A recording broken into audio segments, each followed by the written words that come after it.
বাংলাদেশে হচ্ছেটা কি আসলে? ৩ শতাধিক প্রভাবশালী দুদকের নজরে। দুদিন আগেও যাদের নিয়ে কেউ কথা বলতে পারত না, ভয় পেত, তাদেরই আজ তদন্ত শুরু হয়েছে। ৫ই আগস্ট শেখ হাসিনা সরকারের পতনের আগে অনেকটা নীরব ছিল এই দুর্নীতি দমন কমিশন। তবে সরকারের পালা বদলে রাতারাতি পাল্টে যায় সংস্থাটির কার্যক্রম। গত মাস থেকেই একের পর এক প্রভাবশালী ব্যক্তি যারা দলীয় ক্ষমতার অপব্যবহারের মাধ্যমে গত ১৬ বছরে হাজার হাজার কোটি টাকার মালিক হয়েছেন, তাদের বিরুদ্ধে অনুসন্ধান শুরু করেছে দুদক। এরই মধ্যে ৩০০ জনের তালিকা ধরে এগোতে শুরু করেছে এই মোহাম্মদ মঈন উদ্দিন আবদুল্লাহ কমিশন।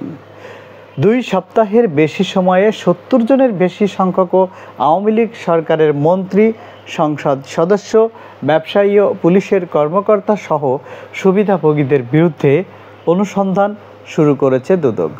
তাদের বিরুদ্ধে অভিযোগ ক্ষমতার অপব্যবহার, ঘুষ, ব্যাংক ও শেয়ার বাজার কেলেঙ্কারি, অর্থ পাচার, নিয়োগ বাণিজ্য, টেন্ডারবাজি, কমিশন বাণিজ্য, সরকারি ও বেসরকারি জমি সম্পত্তি দখল, লুটপাট সহ নানা অনৈতিক সুবিধা নিয়েছেন আওয়ামী লীগ সরকারের আমলে।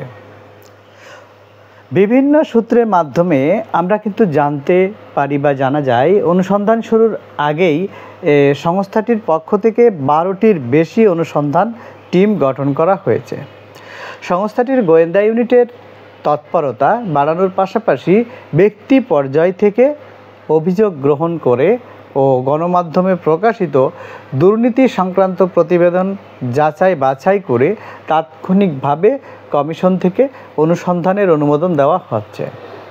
কর্মকর্তারা জানান, কমিশনের বর্তমান তৎপরতার ধারাবাহিকতায় গত ২ সপ্তাহের বেশি সময়ে আওয়ামী লীগ সরকারের সুবিধাভোগী অর্ধশত ব্যক্তির বিরুদ্ধে অনুসন্ধান শুরু করা হয়েছে। এরই মধ্যে ২৬ জন সাবেক এমপি, মন্ত্রী ও প্রভাবশালী ব্যক্তির দেশ ত্যাগে নিষেধাজ্ঞা দেওয়া হয়েছে।